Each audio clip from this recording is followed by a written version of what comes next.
Good evening, everyone. It's Logan Albright here, back with another book review, and today I want to talk about The Night Circus by Erin Morgenstern. This is a book that came out about 7 or 8 years ago. It was a #1 national bestseller, and I thought it was just delightful.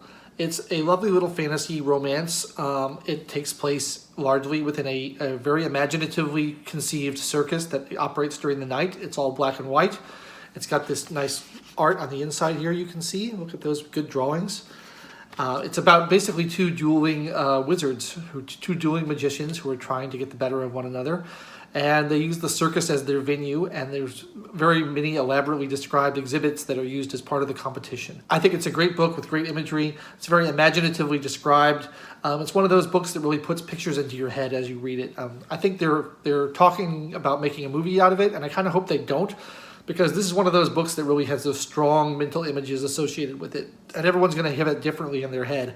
And once you put that into film and you cast actors and you have special effects, and there would have to be a lot of CGI to make this into a movie, I think that kind of ruins some of the magic of your imagination and the things you think of in your own head while you're reading the book. So I hope they don't do that, but it's been in talks for a while, and for the author's sake, I hope that they do, because I'd like for her to make the money off of it and everything. I think she's done a really good job. But for my own sake, I don't want the imagery spoiled, because I have such strong mental images associated with the book and the story. So I do recommend it. I think it's a really cool book. But apart from this book and the plot of it, I'd like to talk about the origin of this book, which I think is really fascinating.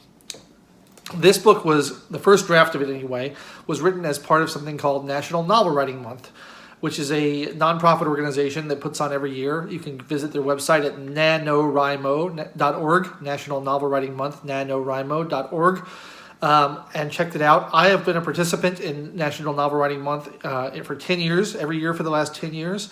It happens every November, and the goal is to write 50,000 words, a first draft of a novel, within 30 days of November. It's a wonderful program. I love doing it. I think I've published or self-published 7 novels that I've done. I have 3 more. One is incomplete. The other 2 are complete, and I've been looking for literary agents to shop them around and get them actually published. But it's something I love doing, and I think it's a great tool for young writers.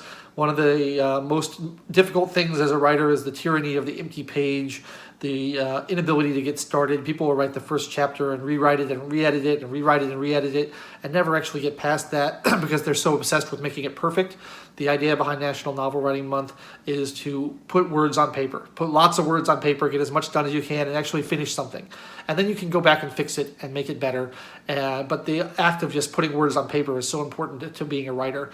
And I love that encourages it. And I think it's a wonderful tool for anyone who wants to start writing or has been writing for a while. And I love to see success stories with it, because I hope to one day be a success story of it myself. And Erin Morgenstern did a great job with this. What I understand the story to be is that she was writing a novel for National Novel Writing Month, and she got bored. And because she was bored and needed to fill in her word count, she wrote this chapter about a circus that had nothing to do with the rest of the plot. And then she became so drawn into the circus chapter that she decided to rewrite that and make that the whole book about the circus. And that's where the initial plot came from, and she revised it over the years and spent some time with it, massaging it, making it better. She got an agent, she got it published, and it became a #1 national bestseller. So it just goes to show you, you never know what's going to take off. You can do amazing things. And I like the emphasis on digression, because I think that's really important. When you're writing something and you just go off onto a side tangent, the temptation is to say, no, I can't do that. I have to stick to my plot. I have to stick to my characters. Write what you're interested in. If you're more interested in something that's happening off to one side, you should probably pursue that, because if you're interested in it, your audience is going to be more interested in it as well. If you're bored with something you're writing, your audience is going to be bored with what you're writing. And I think this is a great lesson in that, because she took what she was interested in and developed that and abandoned what she was bored with and wrote that out, and you ended up with a great novel. I understand she's writing another novel right now.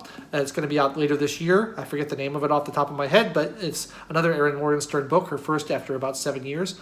And I will be very much looking forward to checking that out and picking it up, because I think she did a good job. Most of the books I review on this channel tend to be older, more classics. I tend to like a more old-fashioned writing style.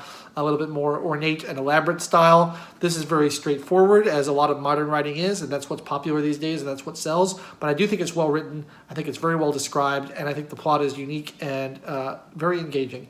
I will say, without giving any spoilers, I thought the ending was a little bit of a letdown. It's not a terrible ending, not a bad ending, but didn't really live up to my expectations in terms of the very, very end of the book. But the rest of it is a great joyride. I had a lot of fun reading it. Like I said, great imagery. I think you guys would enjoy it too, so check it out. And I want you to check out National Novel Writing Month, NaNoWriMo.org, and get writing yourselves. And if you're interested in stuff that I've written for National Novel Writing Month, like I said, I have 7 of them published on Amazon, self-published, and I will put links to that in the description below. I encourage you to check it out.